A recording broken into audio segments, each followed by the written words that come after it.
Okay, now I'm going to cover an additional 5 points on mastering the basics with nutrition. Everybody knows they should be eating well, but when it comes to actually knowing what that is and what the numbers look like, is people, they kind of get lost. So let's cover the kind of my top 5 arenas for getting nutrition dialed in. Step 1 is you've got to know your resting metabolic rate, okay? And I kind of compare this to an accountant's getting an understanding of what your financials are. If you're trying to master nutrition and you don't know your resting metabolic rate, that just means what it takes your body to survive. It's what you need at rest, okay? So for most people, women, 12 to 15-ish hundred calories a day, men, that it'll be more than that.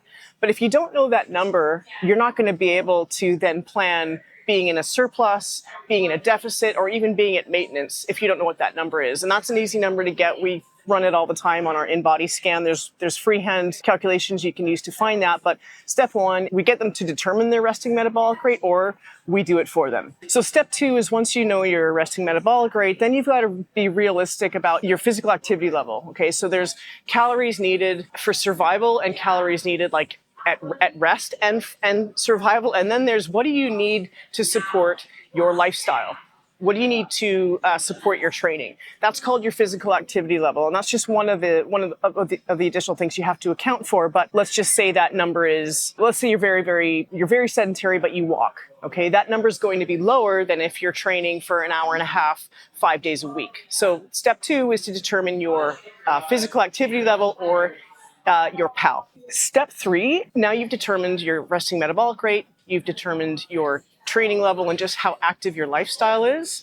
Now, step 3 is you've got to decide if you need to be in a surplus, which means you're eating more than resting metabolic rate, more than what's required in training. And those are typically done with athletes in phases of needing to gain weight, or heavy strength phases, or heavy training phases. You might put yourself in a surplus. If you need to lose a bunch of fat, you're not very healthy metabolically, you're probably not going to want to be in a surplus. And you might be actually and not know that you are. And in that case, you've got to put yourself in a deficit.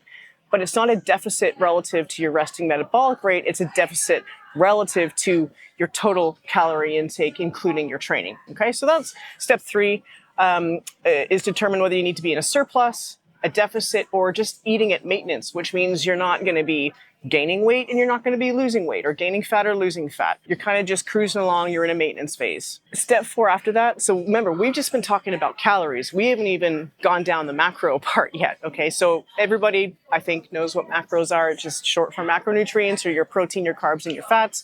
So then you determine what your macro intake should be. Generally teach people to prioritize protein and then structure carb and fat intake next, just depending on training level, recovery needs, et cetera, et cetera. And then step 5 is to track and refine. So again, I would say 90% of folks that come into Move and want to make changes to their body composition, we talk about nutrition, they're not tracking anything that they eat. So they'll often say, I'm eating well, or I think I'm doing this and I've got it all figured out. But we then ask them, well, have you ever tracked what you're doing in an app to actually know your numbers? And they're like, no. So track and then refine. Don't be scared of tracking. Don't be scared of writing it down. Some people don't want to confront that, but please do.